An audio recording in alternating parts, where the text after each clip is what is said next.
do you see a difference in your co-working space now that you've kind of re-engaged with your co-working community? Definitely. There are a lot more people coming into the building now.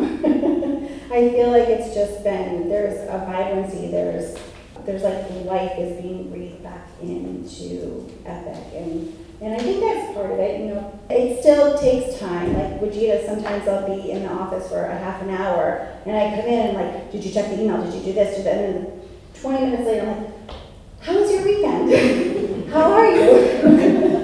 What's going on with you, Ajita? But I think that it's not just us, like everyone around us is doing that. People are knocking on the door of the office more, and I'm like, can I help you? And they're like, no, I just wanted to say hi, just wanted to talk.